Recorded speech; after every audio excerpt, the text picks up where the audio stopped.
It is a real pleasure and honor to participate in this panel on the so-called male painters of Monadnock, counterpart to another evening devoted to female painters of Monadnock. Either way, a title which rings strange in this new time of gender fluidity, no? I have given lengthier talks on Abbott Thayer, one of my very favorite subjects, each with a different focus, such as Thayer and natural history, Thayer and the military, Thayer and the larger art world. But due to our focus here, I will venture into gendered territory tonight. But before I begin, I just want to let everybody know about what we call trigger warnings. There are a few images I'll be showing that you might like some advance notice, just a few. There is some painted nudity, cherubic infants only, and there are a couple vintage photographs of hunted, therefore dead animals. Abbott Thayer was born in 1849 and spent his formative boyhood years growing up here in Keene. He began to study art in prep school in Boston, continued his training in New York City and Paris.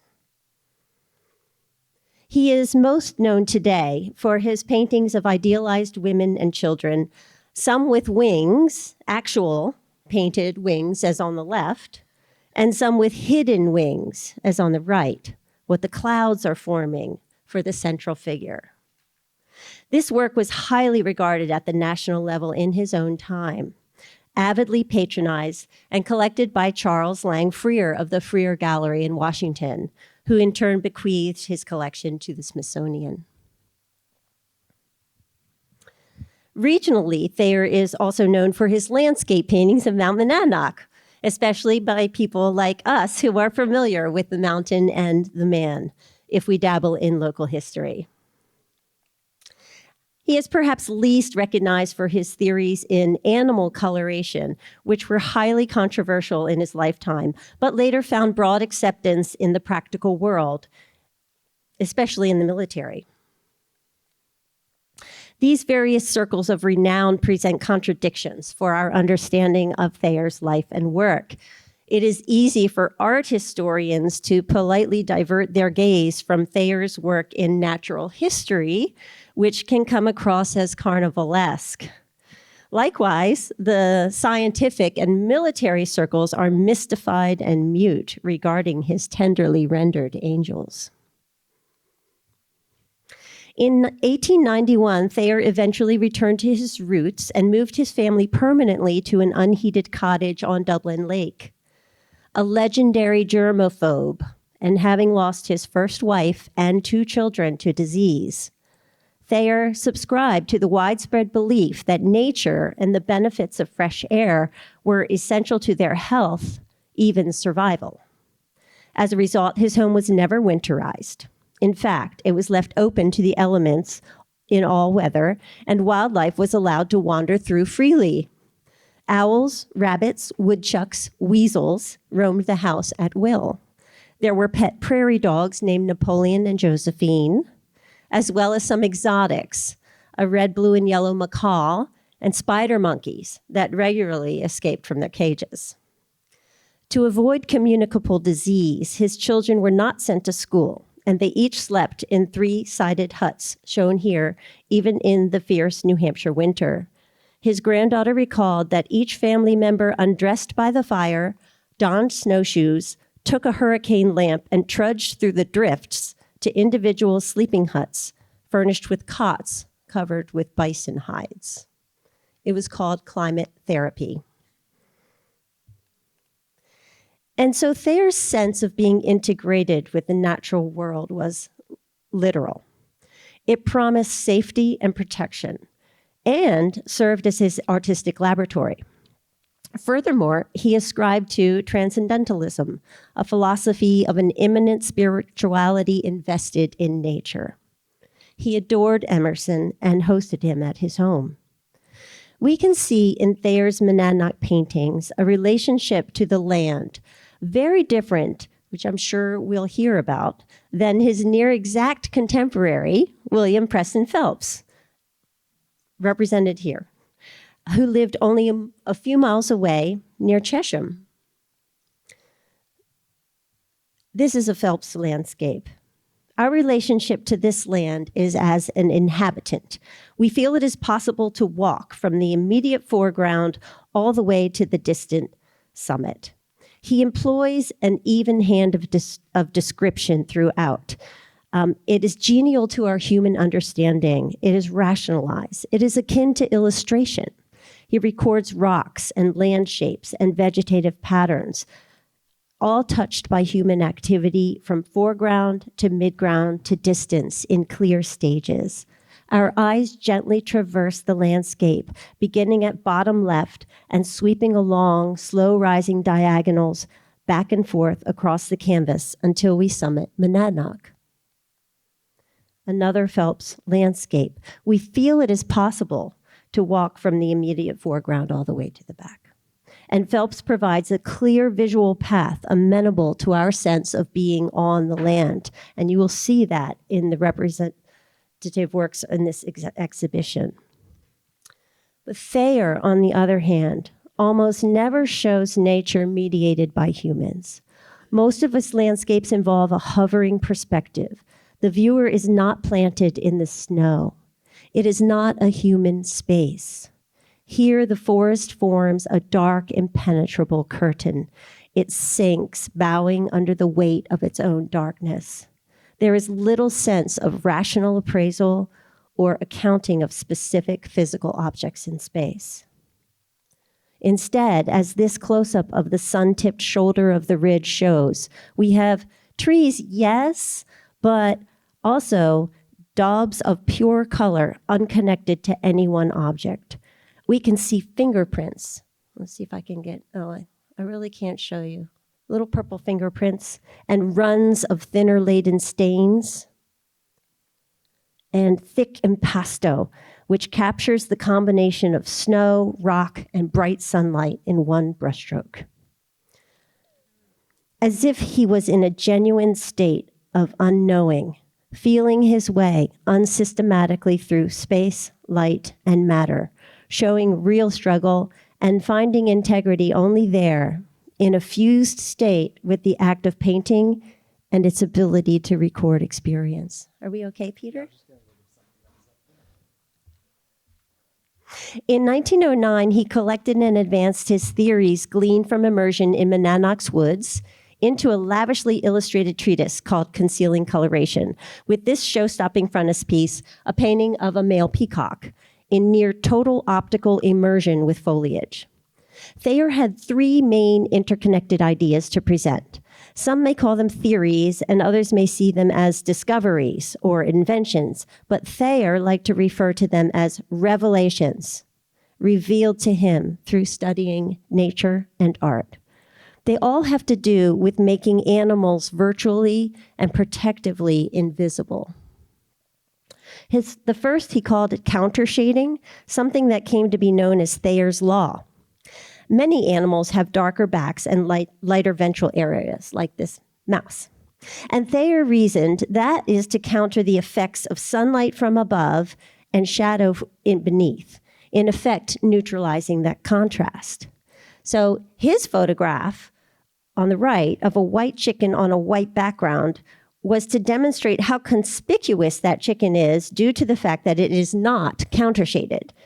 And if that doesn't seem like a great demonstration, I agree with you, and Thayer did not have a great gift for marketing his ideas. He did foresee applications of the disappearing act for the stage where lights could be manipulated. Here is Thayer himself in his handmade bodysuit that has been countershaded. The left photograph has the bottom light on, which makes him conspicuous. But the right, with the light off and the top light on, as in natural light, makes him invisible. Helpfully, with this photograph, you can see a faint outline of his outstretched arms. Just barely, I know, but it's not a white chicken on a white background. His second theory was background picturing, another awkward term, demonstrated in this tour de force technical painting by Gerald Thayer, his son. Background picturing was a concealment strategy whereby animals' patterning and coloring mimicked the patterns and colors of a typical environment for that animal. Thayer wrote, quote, "Nature has evolved actual art on the bodies of animals," unquote. And it sounds for all the world that he is saying they carry little landscape paintings on their skin. This painting is clearly the artist's fabrication, with the white head feathers of this wood duck mimicking exactly the negative space of the trees right behind the head, coming down, going up vertically behind it. And then you have a vertical white stripe on the duck's body, which is echoed in all the vertical reflections on the dark pond. The duck's body is an olive-colored oval form, very reminiscent of the lily pads in the foreground, and the duck's bill is the exact same colors on the one lily flower. Thayer's more marketable ideas were these stencils and cutouts for making animals both appear and disappear. Through interaction, the user played their own games of hide and seek. On one page, you are immersed underwater, looking up at some lily pads silhouetted by the light above.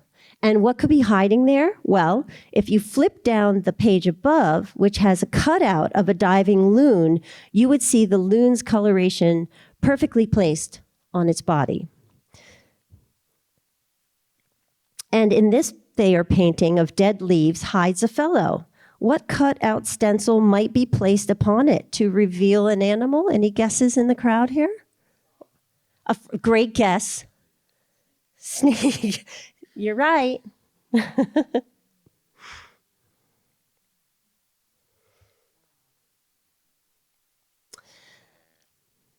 3, ruptive patterning is the concept that strong, arbitrary patterns of color tend to destroy a sense of form. This, combined with background picturing, gets us very close to our modern conception of camouflage. And here we have a wallpaper bird activity kit, which Thayer sent to Alfred Wallace, the colleague of Charles Darwin. Can you see that there are 2 cut out small birds placed strategically on top of the larger shape? They're also shown on the side. He sent a similar kit using photo collage with instructions to John Singer Sargent, a newly appointed official as a war artist by the British government. But these postal ovations seem to fall on deaf ears. Living in nature and wishing to remain invisible to germs, Thayer easily applied his theories to human concerns for invisibility. Camouflage is not Thayer's term, but it is exactly what he was thinking. Part of his research led him to study photographs of indigenous peoples, thought to be closer to nature, and then compare them to select backgrounds.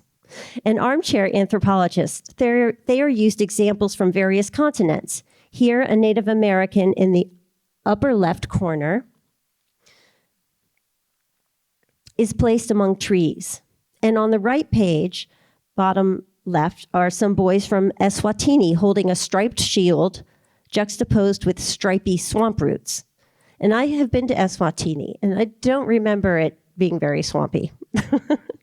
But we are to appreciate how ruptive patterning is harder to detect than something of a single color, such as the typical military uniform shown here on the left side towards the right edge, and on a cutout on the right image, the right page.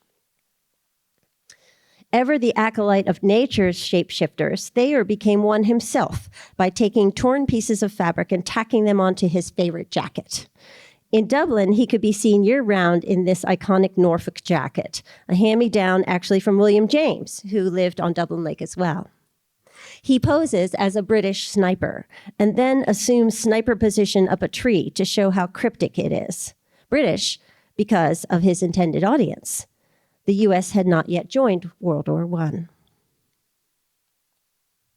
We should recall at this point that the French entered World War I looking like this, in scarlet silks and plumed hats straight out of Napoleonic days, and suffering extreme casualties. Eventually, and not directly from Thayer, the French implemented the first camouflage unit, followed by many other armies soon after. In the US, by 1917. A group of artists and designers enjoyed the status of a new regiment created solely for them, Company A of the 40th Engineers, enlisted as the Camouflage Corps. Its 16 officers included sculptors, scenery designers, architects, and visual artists, not coincidentally, several of Thayer's colleagues, students, and friends, and was commanded by Homer St. Gaudens, son of sculptor Augustus St. Gaudens, and former student of Thayer's. Thayer had been trying to convince military leaders of the applications of his theories for nearly 20 years, but eventually, without his name attached, they were manifested more or less. Here, a patent for a countershaded submarine accepted and authored by Thayer and George de Forest Brush, another artist from the Dublin Art Colony. Background picturing is certainly represented in camouflage, which is still very intensely studied and crucial for a military approach today. And ruptive patterning in Thayer's lifetime, 1918-19, was used on battleships, but called not ruptive patterning, razzle-dazzle, which don't you think has a lot more appeal? Okay, so Thayer's harshest critic, or at least the most prominent among them, was Theodore Roosevelt. After his second term as president, Roosevelt retired to hunt big game in Africa. He found Thayer's arguments with regard to African animals ridiculous. Since on safari, he could easily see zebra in all their razzle-dazzle, highly conspicuous from miles away. He added a lengthy appendix to this book, African Game Trails, a scorching criticism directed squarely at Thayer's ideas. Exemplified by this frontispiece, Rooseveltian imagery shows unambiguous figuration of the hero and the vanquished, carved out of space, true to form and free of mitigating factors, in what is immediately recognizable as the formula for trophy hunting iconography, a formula which is still used today, right? That is, the man placed dominantly next to noble vanquished animal with its head propped up or cradled and weapon displayed. Versus, on the right, Thayer's flattened spaces, disintegrated forms, representing a kind of a magical fusion. A running intellectual feud developed between the two men and played out in letters and articles published in prominent journals. Their debate, based on differing sets of facts, had an entrenchment and vitriol that belies larger discourses. On one level, for Roosevelt, Thayer's failure to acknowledge the facts of highly visible nature was not only incorrect, but immoral.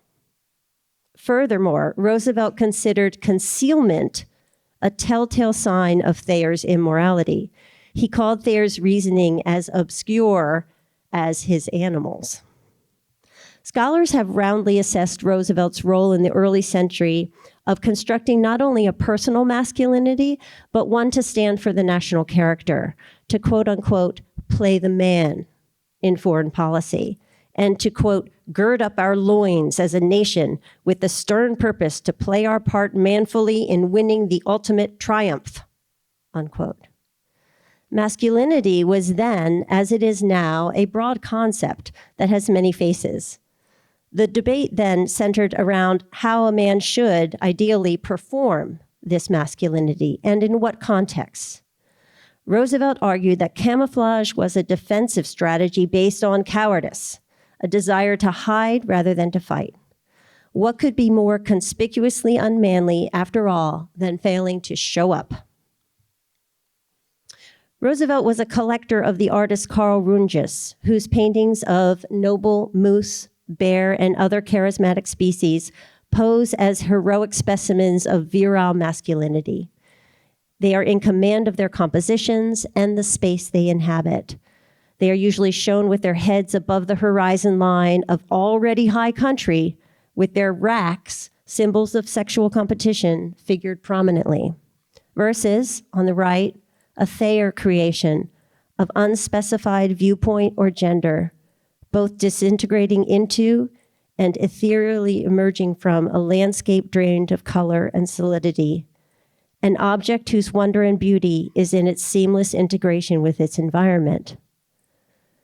Thayer's butterflies and ducks and cottontails and caterpillars form a compendium of the virtues of integration and assimilation. For his part, Thayer held crippling anxiety around display, especially concerning representations of women who he deeply wanted to idealize. Shortly after he sold this painting, Caritas, to the MFA, he wrote to them requesting it back in order to, quote, banish it to the rubbish loft. It is my only case of display rather than true expression, unquote. To his credit, Thayer instigated successful campaigns to put significant tracts of the forests around Monadnock into conservation, working with the Society for Protection of New Hampshire Forests. He even joined forces with his nemesis Roosevelt to protect birds from the rapacious use of feathers in the clothing and haberdashery industries. Not at all dissimilar to Roosevelt, his instincts for protection stretched from his family to the wildlife around him, to the mountain landscape, to the nation and its allies. He was himself an angel of Monadnock.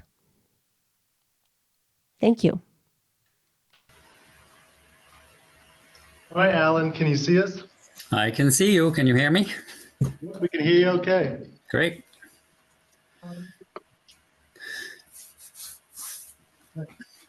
As you know, my focus tonight is William Preston Phelps. And as you've heard, Phelps was a contemporary of Thayer.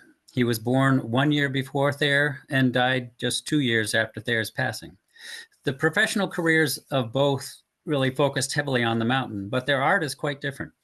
Despite the fact that they lived and worked only a few miles apart, they clearly were not close friends. And in fact, I don't know that they ever interacted personally. Next. William Preston Phelps was born in the village of Pottersville, now Cheshire, New Hampshire, in 1848. In the 18th century farmhouse his parents, Jason and Mary, had purchased 2 years earlier. The homestead was a Cape-style house built in 1765. Next. The house had 8 rooms, including a 16 by 14-foot living room with exposed beams and hand-cut pine wallboards. The adjoining sitting room faced the mountain 4 miles away.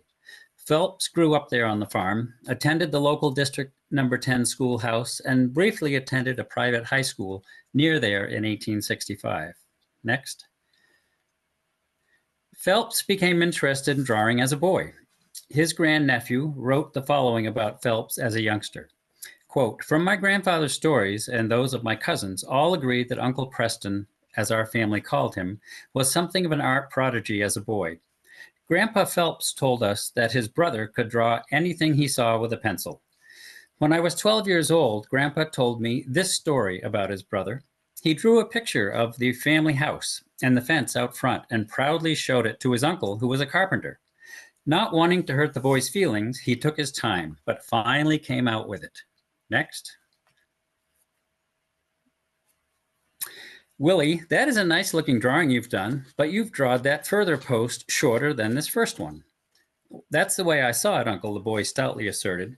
Well, his uncle went on, you know that further post is just as tall as this first one. You've got to learn to draw things the way they be, boy, and not let your imagination run away with you, end quote. Phelps took the criticism well, even though it wasn't entirely accurate because of his perspective. However, the realism of his later work showed that he didn't, quote, let his imagination run away with him. Next. Jason Phelps realized that his son had some talent, and when the younger Phelps was a teenager, his father sent him to Lowell, Massachusetts, to learn the trade of sign painting and decorating. By the age of 21, he had his own paint shop, but he was interested in much more than sign painting. He studied art and drawing at classes in Boston. Next. Phelps married Anna Maria Kittredge of Lowell in 1868. Their first son, Arthur, lived less than 1 year, but children Ina, and Edward followed over the next few years. This is a photo of their daughter and their dog, and then a painting by him of her and the dog. Next. By the early 1870s, Phelps was displaying some of his paintings in the window of his shop in Lowell. They sold well and attracted the attention of several Lowell businessmen.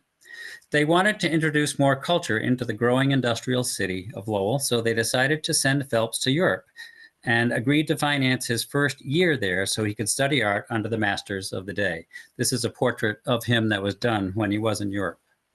Next.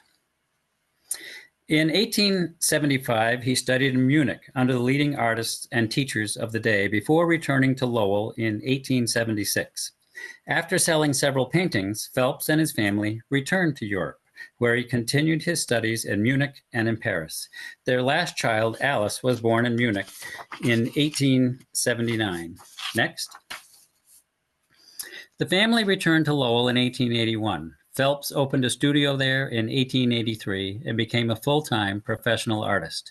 He brought many of his European paintings home with him, and there are many of those in American collections, such as this one. Next. This is another. Notice the picnic basket and the wooden shoes beside the lane. It gives a sense of wonder and mystery. Where is the owner of the shoes and the basket, and what is he or she doing? Next. He often traveled and painted in the summer, either along the New England coast or in the West, in locales such as California, New Mexico, and Colorado. In 1886, he painted this 7 by 12-foot canvas of the Grand Canyon that became quite famous. Titled The Grand Canyon of the Colorado River in Arizona, it was painted from the rim of the canyon, looking 6,000 feet down to the river below and 100 miles off into the distance. It was displayed in different places, including at the rim of the canyon, and visitors paid to view it. Next. Despite his extensive travel and growing talent and experience, Phelps was still searching for the one subject through which he could express his deepest emotions on canvas. He always made an annual visit to the family homestead in Cheshire. On one such visit, he was standing on the porch of his parents' old farmhouse looking out over the fields in the distance. Far across the valley stood Mount Monadnock. At that moment, according to author Charles Hurd, Phelps realized that the mountain and the surrounding countryside of his boyhood would be his life's work. Next.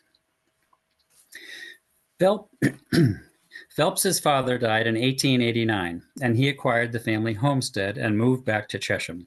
He dedicated himself to painting the Monadnock region, and especially the mountain. Within the next few years, he became known as the painter of Monadnock. He was not truly a member of the Dublin art colony, but his subject was the same as that which many members of the colony focused on, the mountain. Next. Phelps must have done hundreds of paintings of the mountain.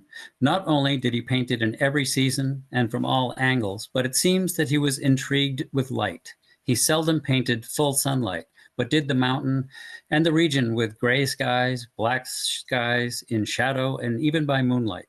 Next.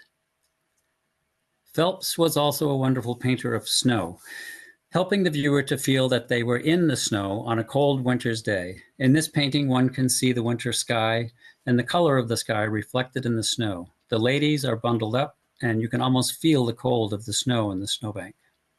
Next. One reason he could accomplish all of this was because of his portable studio, described by one of his descendants as follows. Quote, "The four sides and roof could be loaded on a cart or sled in winter to be horse-drawn to any location that the artist wished to paint a picture, in field or forest." Next. Equipped with an oil stove, the seasons mattered not, nor rain nor snow. There was a cot and blankets, small table, easel and chair, hampers of food and spirits that landscape painters still deem necessary. With paint and canvas, he was then the lord of his castle and domain. He could stay and finish a big canvas of the mountain, a forest scene, or a tumbling brook. Next. Friend and former Phelps student, John F. Coggeshall, recalled that Phelps was, quote, scornful of the indolent methods of the indoor painter and would take his larger canvases to the open, build shelters above them, and work for days without removing them until they fairly breathed of the wild scenes about them. Phelps's family suggests that this view of the mountain from Nelson looking over Silver Lake was one of his favorite scenes to paint. Next. In addition to, is that the next image?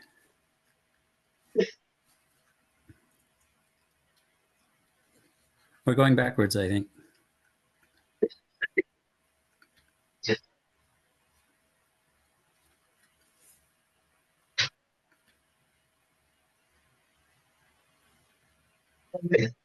One. And the next one. There we go. In addition to the mountain, Phelps is known for his barnyard animals, especially at the Phelps homestead or at other farms along Brown Road where his house was located. Next. This really is one of my favorites of his farm scenes. Inside the barn with a child, I assume a daughter, sinking back into the hay, seemingly unsure and slightly frightened by the rooster. Next. Phelps built a 40 by 24 foot studio across the road from his home in Cheshire, where he worked and displayed his paintings. An 18 by 22 foot addition was used as workshop and storage space. The studio had a large stone fireplace and chimney, and this is a photo of Phelps near the fireplace. Next. Phelps's family reports that, like Thayer, Phelps took in students. He entertained them in the studio and took them afield with him, painting among the forests, lakes, and open pastures that surrounded the mountain. Next.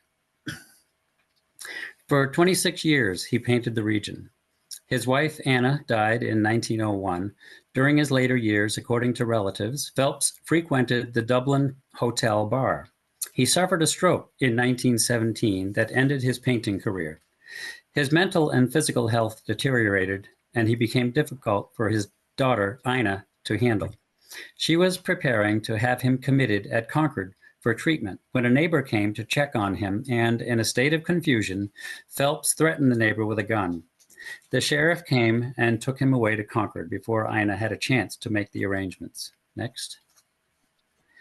Despite his success as an artist, Phelps had debts, and Ida had to hold an auction at the homestead in August of 1917 to pay them.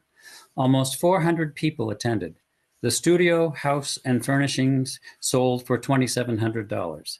96 of Phelps's paintings and an additional 100 studies and drawings were sold for a total of $4,800. This is a copy of the original auction catalog. Next. Daughter Ina wrote in her diary that day that the auction was a, quote, slaughter of large paintings, and that she felt sick all over because the collection was broken up. Family members did have numerous paintings in their own collections, however. That's an image of her diary. Next. The 7 by 12 foot Grand Canyon canvas was taken away by a creditor. It was cut from the frame, rolled up, and carried away. Family members were never able to determine its whereabouts or if it still survives. This is a photo of Phelps leaving his studio. Next. Ina wrote in the catalog that her father's devotion of a lifetime has culminated in the production of numerous canvases in the language of color, distinctively characteristic of New England life among the New Hampshire hills. Next. This is a photo of the family gathered around the dining table in the farmhouse during happier times. Next. William Preston Phelps did recover his health enough to move in with his sister in Concord for a few years, where he died in 1923. His funeral service and his burial took place in Lowell during a snowstorm. Despite his long association with Lowell, his death and funeral listing in the Lowell newspaper described Phelps as, quote, the painter of Monadnock. Next.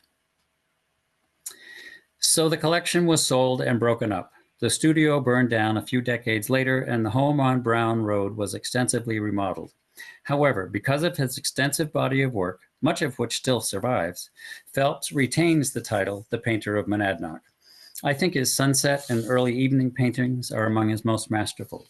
This one shows the brilliant sky as darkness settles into the woods. Anyone who has ever hunted has lived this scene of a hunter and his dog returning home as evening falls. Next. Phelps's work focused on the mountain and the everyday life surrounding it. As I mentioned, he painted Monadnock in all seasons and from all viewpoints. He also focused on the fields and forest of his home region near the base of the mountain. He was clearly a practitioner of the realism style of painting. His work uses realistic representations of nature. And as was mentioned, we see the impact and influence of mankind in his art. Next. Although he was a realist, like most landscape painters, he was not limited to what he saw before him. He stated that, quote, people insist that a picture must be an exact reproduction of nature, a sort of colored photograph. That may be one kind of art, he said, but it isn't the kind the earnest and honest painter believes in and strives to master. Next. Besides the mere detail, there is a sentiment, a feeling that pervades the whole. You may call it the poetry of nature, if you like, something which you cannot see, which is not material, and yet is as much a part of the landscape as the trees and grass themselves. If you don't get that, your picture is nothing but a colored map.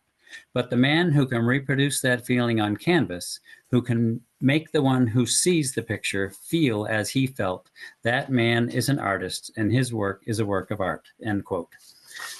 This is one of my favorite Phelps paintings of the mountain from West Keene with a mother and child and the mountain off in the distance. This is at the intersection of Base Hill Road and West Street. And that is the story of William Preston Phelps. Thank you. Good evening. Thank you for coming. Excited to be here to talk about Albert Quigley, or Quig as he was commonly known. Quig was from nearby Nelson, a little bit north of here. And Quig was a man of many talents, musician, frame maker, artist, stonecutter, photographer. Quig did many different things, but tonight I really want to focus in on his paintings. And I'm a little bit too young to have known Quig. But I did know both his son and his daughter, as well as his extended family. And we started summering in Nelson back in 1965. I've always admired the artist, and I hope to share with you tonight some of the things I've learned over the years. So we're going to keep it simple. I'm going to go through a kind of history of the artist here, a rundown of his major influences, his background, and then I'm going to show you scenes of Monadnock that Quig has done, accompanied by Quig playing his fiddle. And I'm going to not be talking through that section. And then we'll finish up here with a few observations. Now, Quig was not originally from Nelson. He was from Frankfort, Maine, which was mid-coast Maine, along the Penobscot River, near Belfast, Maine. And the scene you're seeing here is a rather large work of Quig's of a mill in Frankfort, Maine. And interestingly, his son Barney told me that Quig actually painted this in Nelson from a photograph with a prop. But Quig really absorbed the scenes that he saw in life here and had a great memory. So he was able to do works like this with very little props. But he started off as a stonecutter at the quarries up in Frankfort, Maine, the Mount Waldo quarry. And as you might imagine, this is very dangerous work with large slabs of granite, saws, machinery, and difficult work conditions, and workers got injured. And it's here where he met the first major male influence in his life, Alva Batchelder. And Alva was the blacksmith of the quarry, but he also was the kind of the make-do doctor / surgeon of the quarry. And he had a steady hand. So when workers became injured with getting lodged of pieces of granite in their body or even in their eyes, as was the case with Quig, Batchelder had a steady hand and was able to extract the granite from the workers. So the painting on the right is a painting that Quig did of Batchelder that he presented to Batchelder. The painting on the left is Batchelder making a violin. Batchelder had given Quig a violin, the one he made. Both Batchelder and Quig made and repaired violins. So the two would attend concerts in the Frankfort area. This is the Knights of Pythias Hall, where the structure is no longer there. I think it was demolished in the 1970s. But you can get a sense on the picture on the right. It's just kind of a simple stage, bench seating. Notice a little wood stove in the corner to keep the audience warm. And Batchelor and Quigg were frequent customers here of the concerts here given at the Pythias Lodge and other places around the region. A lot of classical musical at the time. In 1917, Quigg went to World War I in the Army and the Signal Corps. And though I don't believe Quigg ever saw any combat, he did play an important role for the Army. They took advantage of his artistic capabilities, and he drew drawings of enemy airplanes here that assisted the Allied forces. Importantly, after the war came Quigg's first major educational opportunity in the arts here. And this was an interesting program by the American Expeditionary Forces, headed by General Pershing, that they wanted to keep some of the soldiers, the ones that were artistically inclined after the war, and immerse them here in French culture and French art in hopes of bringing that back to America and making America more cultured. Here they are, the soldiers painting along in a studio and along the Seine. They painted at various locales around the Paris area at this time. Quigg returned. He came back to Frankfurt, but friends and artist friends from the war encouraged him to move to Keene, which he did. And it's in Keene where he met his wife, Mildred. He worked in the Tilden Stationery, which I'm sure many of you are familiar with. He was up on the second floor in a loft as a photographer. This worked well for a while, but this was approaching the height of the Depression. Work became problematic, and Quigg, to better support his family, went to Terryville, Connecticut for a short stint as a stonecutter down at a quarry there before returning to Keene. At this point, I want to introduce Alec James, one of the Dublin Art Colony artists here. He's a major piece of the Quigg puzzle, and we'll be talking more about him and how he and Quigg influenced one another. Quigg needed a new place to stay, to live, and James suggested that he move to the Velon Inn, which you can still see along the main road in Dublin. And more importantly, right across the street was James's house and studio. So the two artists painted together a lot here during this period in the 1920s. When the Velon Inn completed their renovations, Quigg and his young family needed a new place to live. And the Tolman brothers, Newt and Fran Tolman from Tolman Pond up in Nelson, suggested that he could come back to Nelson. There's a pattern here where there's people in Quigg's life who kind of helped him with the next step in life. And it's kind of good things happen to good people. He had a lot of those people through his life.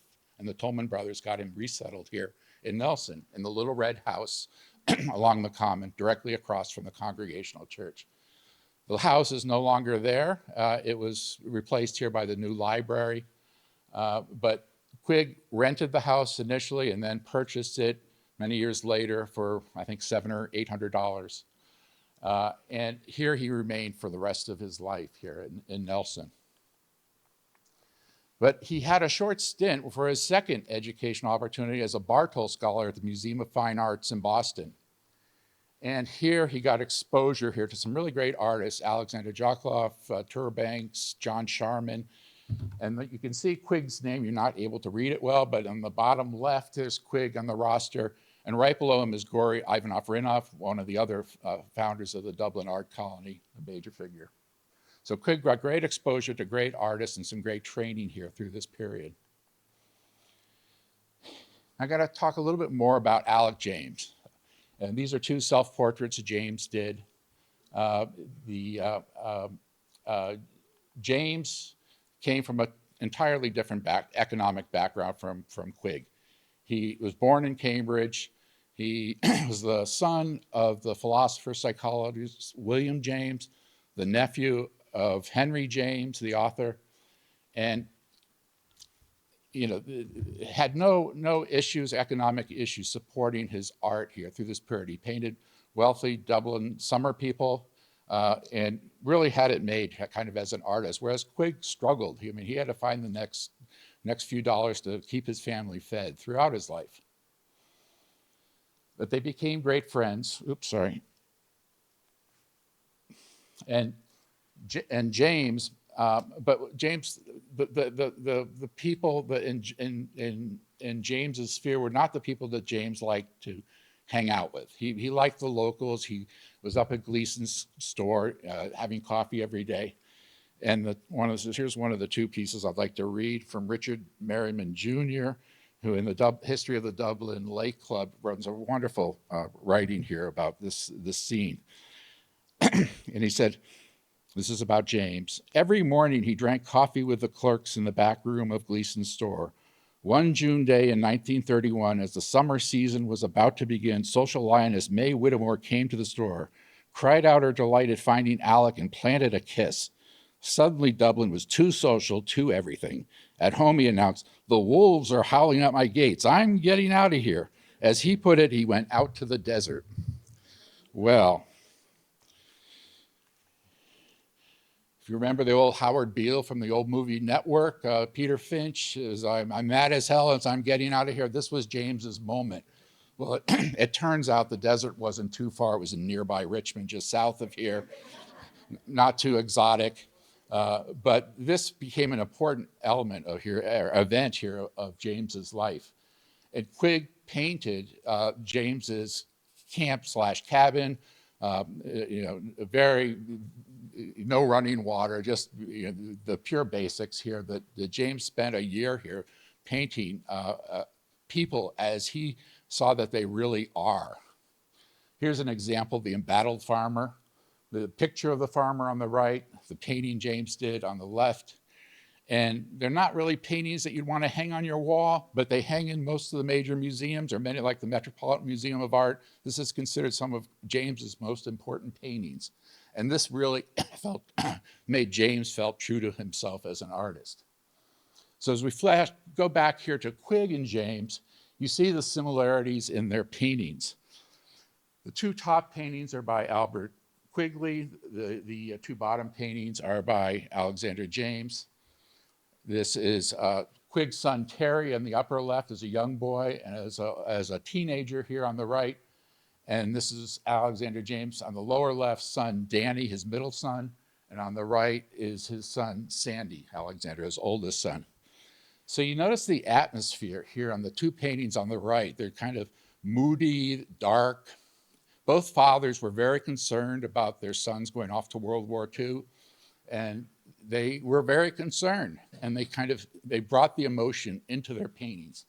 Now, I read too much. I've seen these paintings way too many times, and I see wings in the background, especially of Terry as he's holding the bayonet. Is this back to Thayer's Monadnock Angels, perhaps, or possibly when Quigg actually painted this painting probably close to 1946 when James died. On James's gravestone reads, "Love gave him wings." This is Millard Fillmore, who was the minister of Congregational Church in the early part of the 20th century for many years. Quite a character. And as Hardy Struthers in The History of Nelson writes, "Simple and sincere to the core, he speaks from a genuine spiritual experience." And I think Quigg's brush captures that. I'm going to show you two landscapes, or peoplescapes I call them, of people exiting the Nelson Church. These are two of my favorite paintings, and the paintings are special because of what's inside. The painting on the left, that's Bobby Curtis. When I was a boy, he did the mowing above our camp, hired by Barry Tolman. He'd be out in the fields all day with a hand scythe, working the field.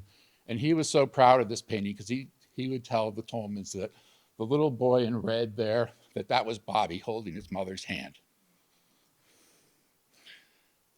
The painting on the right, I had one of the great life experiences as a teenager hearing Frank Upton, legendary Nelsonite storyteller, explain to me all that was going on in this painting. And he knew every figure in the painting, and he had a story to go on with each one.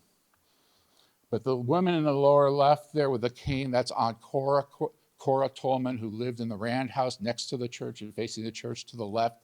That was also the home that May Sarton lived in. And Aunt Cora, Quigg did several paintings of Aunt Cora, but she was a member of the Ladies' Aid and part of the temperance movement. She's sitting there in the middle. And it really captures the whole scene, the community here in this painting. Just really, really very special. Now comes the musical portion of the show where I won't talk. And if all goes well, you'll hear Quigg playing and we'll see a dozen Monadnock paintings here, as well as pictures of Quigg performing.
Now, what did you see? I'd like to hear your thoughts in a couple of minutes. I'm going to share a couple observations and a final thought and to conclude this presentation.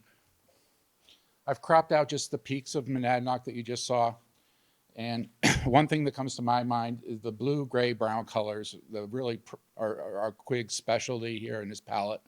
I think this came in from his days of working with granite, working with stone. He really understood these. I think these come across on this canvas. The second is the crests of Monadnock is done with a clear line. And this is kind of paying homage back to Abbott Thayer, who thought that Monadnock should be painted with a clear, crisp line, its peak. And many, if not most, of the Monadnock artists have followed suit in respect to Thayer here on this. The frames are works of art themselves and treasured as much as the canvas. Quigg made most of the frames. There was a period late in his life where he lost his eyesight for a few years, where his wife Mildred was very helpful in finishing frames for him. But the frames are really always complement Quigg's work and really quite stunning and get the theme of what he's trying to show. And here's a grouping of the Monadnock paintings, and at least in my eyes, when I see Quigg's Monadnock painting, my eyes are darting around, and I see the different elements of the lakes and the trees and the snow and the light, and I'm not as honed in as Monadnock as I am with a Thayer or with a Phelps, the ones we have just seen. And I think that's part of Quigg trying to capture that community aspect here into his paintings. He's trying to capture the environment into his work. Wilmer Cyrus Tolman, from the Tolman family here, have been in Nelson for 250 years.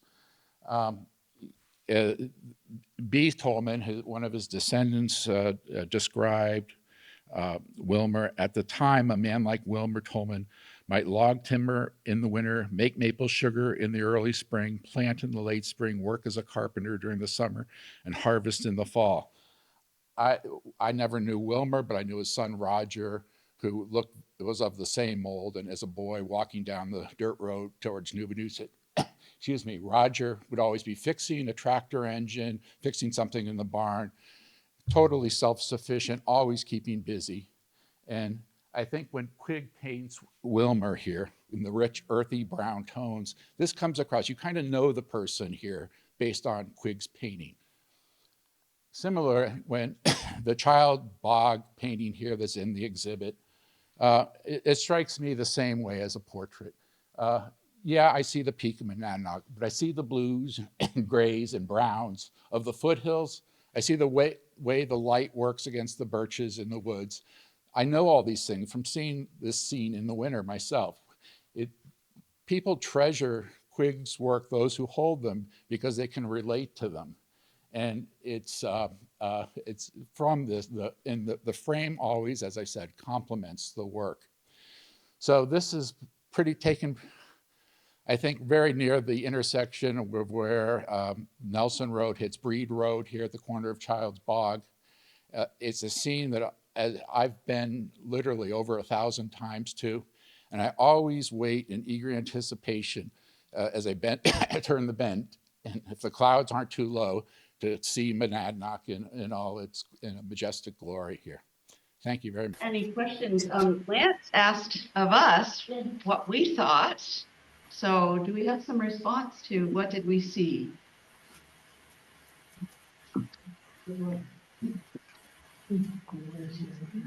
Mary. I was going to say, in Quigley's paintings, I see a lot more pure Yankee honesty than in the others.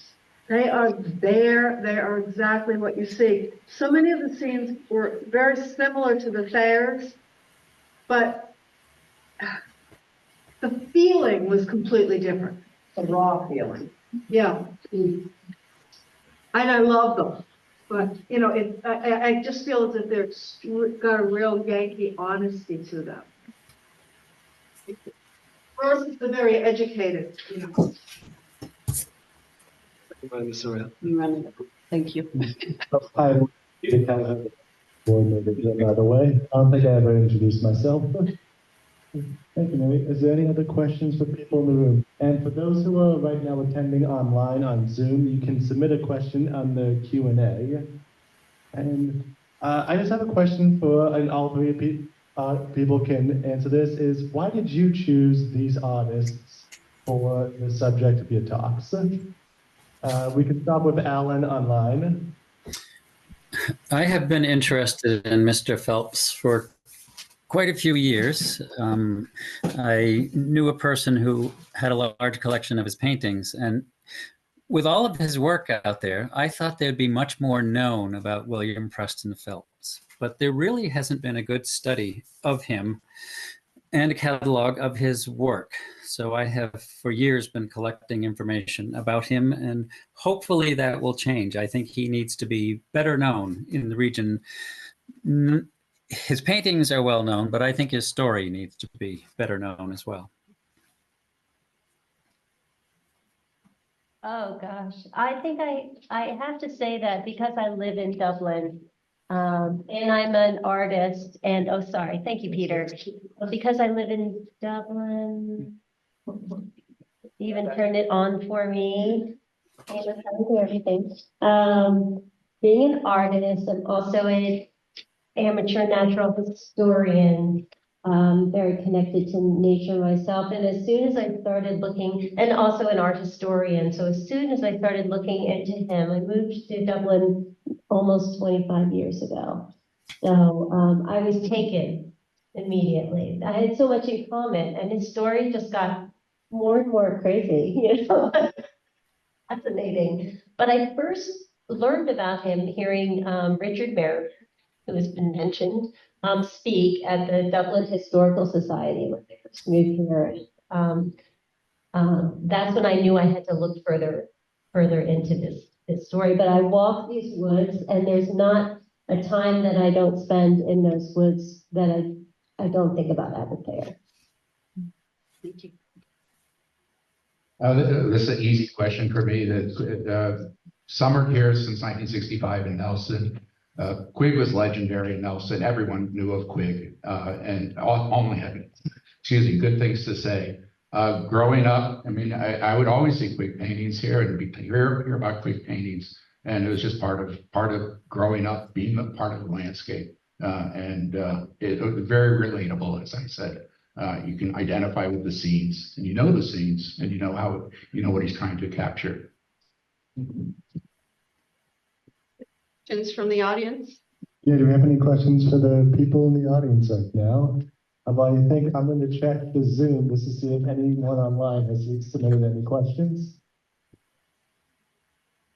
You brought in the music, which I love because there's color to music. And even though contradance music is sort of it's a repeating of themes and all, and then you put the view of the mountains of the peak and how you could see the colors and the way he had done that. I found that very interesting that you combine the two.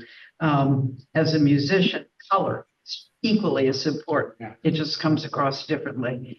So what inspired you to combine the two for us?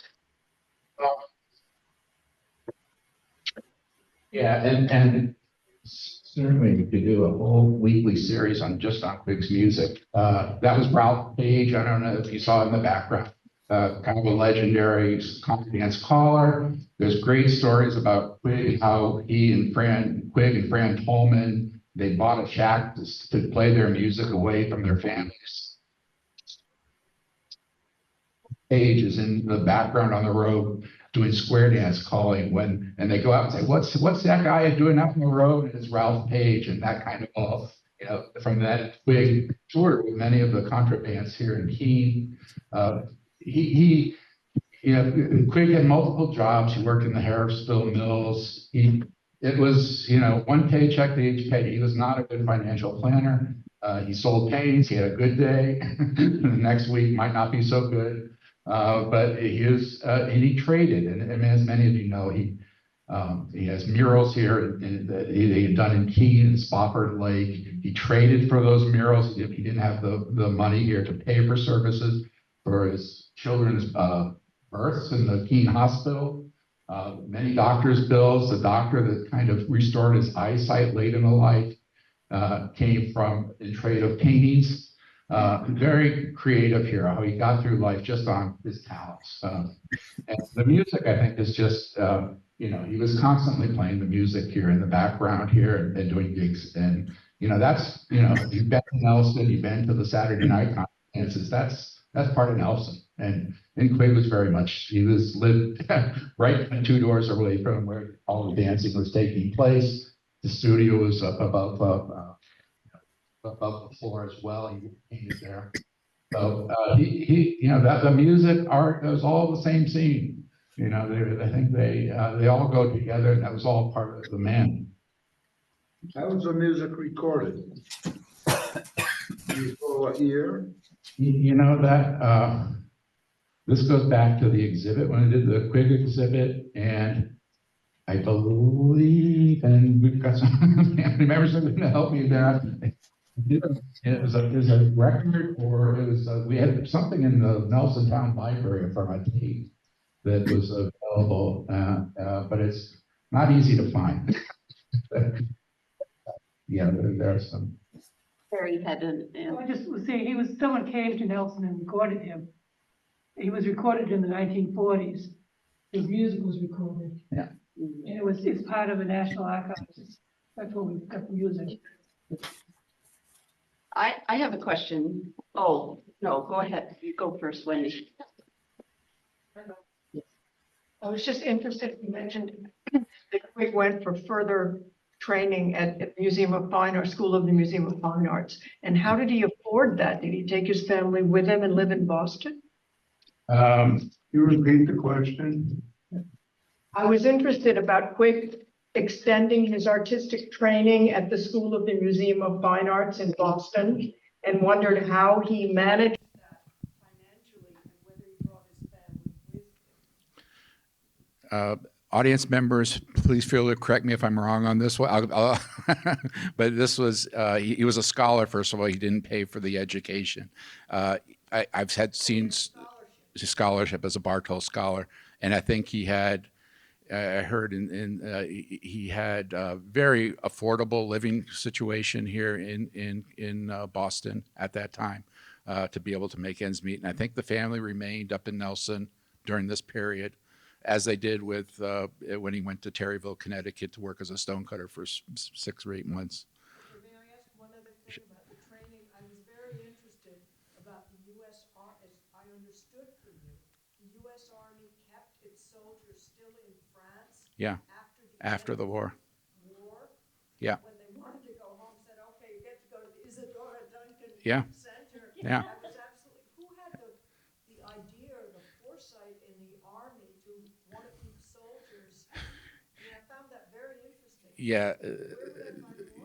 Yes, and I frantically looked for my notes from earlier Quig days here, and it's George, and I don't have his last. He was kind of the brainchild behind this program, but General Pershing strongly backed the program, and there were a number of programs in France like this at that time, but this was one of the earliest ones here, and it's just such forward thinking to, finish a war and let's keep our soldiers over to absorb the culture of Europe.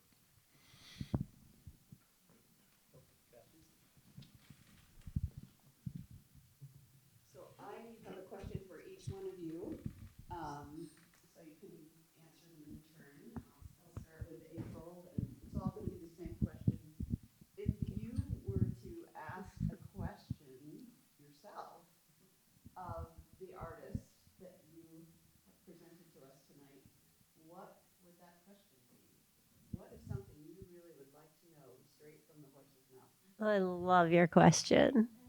I want to be last so I can think about it a little bit more, but instantly I had a visual response to your verbal question, which was Abbott Thayer and I walking together through the woods, climbing Mount Monadnock and just talking.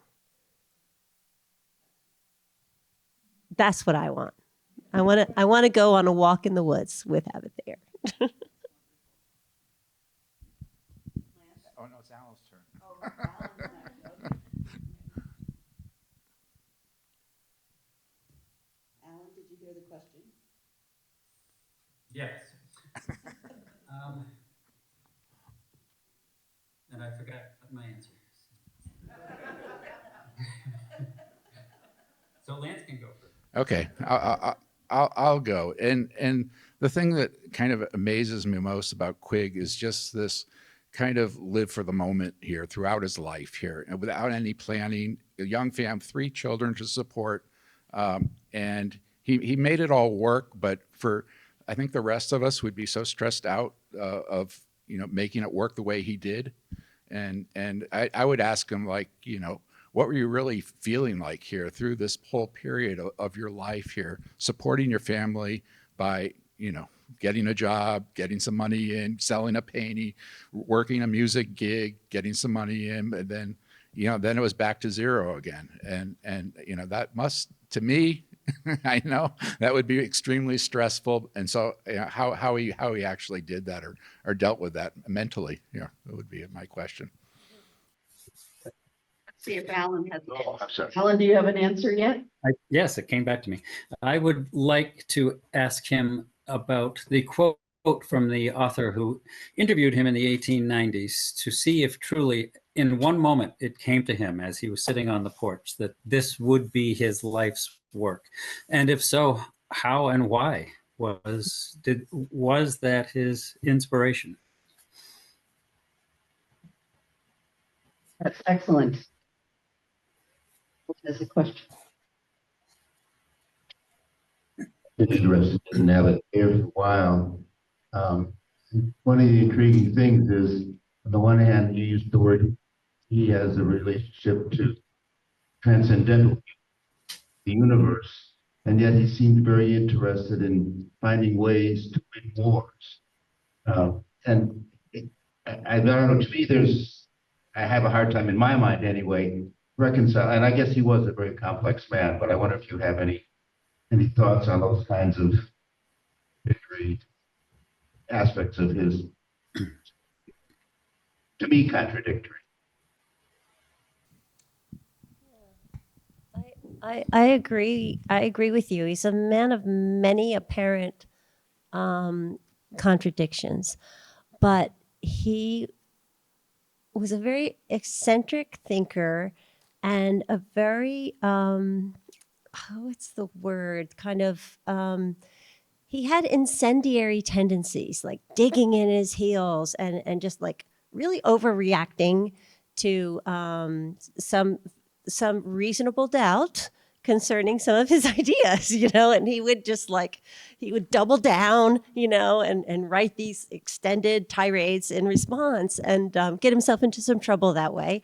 But he was so passionate about these ideas and the applications, to the military. I think were so clear to him and so missing. Camouflage really didn't get taken super seriously, even throughout World War I, when it was sort of, adopted, or sort of even implemented the way that Thayer had already envisioned.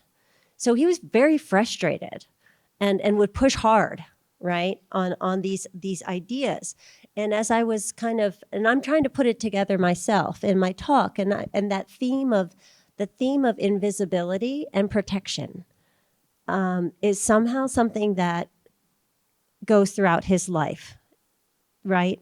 So losing his wife, his first wife, to disease, and having to take himself and family members to sanitariums, which would be like country houses to be in pure air, things like that kind of that protection in terms of fusion with nature. This is and the transcendentalism is that kind of transparency of self, right, with the larger universe. So in some ways, and maybe I'm being a little bit overworking that motif, but I'm trying to apply it to all these various sides of Thayer that we see. So it is hard to boil it all down into a consistent man, but he wasn't a consistent man. Highly quixotic, eccentric, and put himself into mental institutions at times in his life. Just trying to get control over his own incredibly imaginative mind. So that's one way I can bring them all together. I'm trying to restating it. And I know I went through it quickly, but. I have a question, if we don't have anyone in the room at the moment. Something I've asked a few people over the course of this exhibit is, what do you think the artist found artistically, Actually, what do you think made Mount Monadnock a good muse for these artists? In your opinion?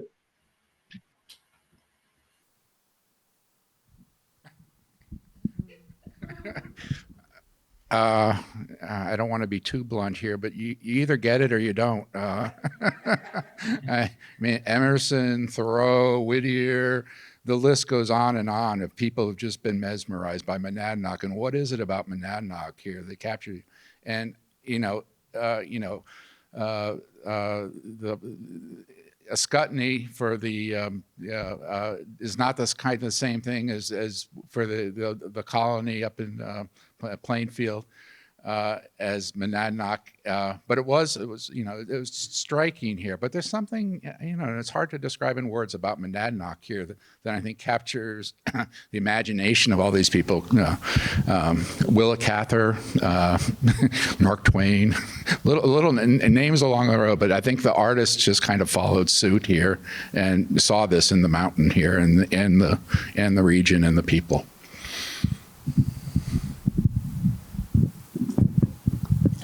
Thayer lived right on the slope of Mount Monadnock, and but I've always I think, and as I said, it was his laboratory. Both the mountain, especially in terms of painting light and space, and then the woods, midground, the dark forests, and then underfoot the copperhead snakes in the dead leaves and things like that. So from the minute to the majestic, I think he was inspired by the mountain. And your question was kind of like, why? One thing that I haven't, going back to your question, sir, was as a painter, I love Thayer's paintings from a pure painterly perspective. I love how inconsistent and unsystematic they're not. It's not boilerplate, mountain paintings. He doesn't paint the same tree, and there's that side to him. And it is kind of wild and unknowing was one term, and I deeply admire that as a painter. But the other side was this kind of scientific or maybe pseudoscientific, if depending on how you feel about his theories, which is a very different kind of mind. And those are two things that I haven't pulled together, but the mountains certainly inspired both of them. All right, Alan, it's your turn. Sorry, I've asked this question to you twice.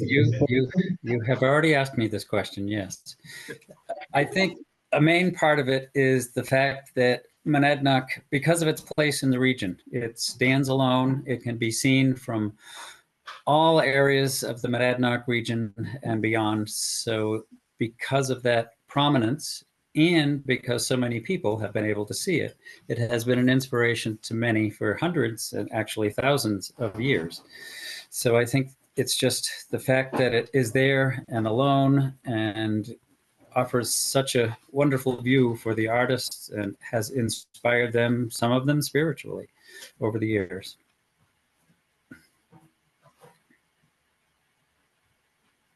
I was just checking to see if we had any online questions. We don't yet. Do we have any in-person questions left for our presenters? Okay.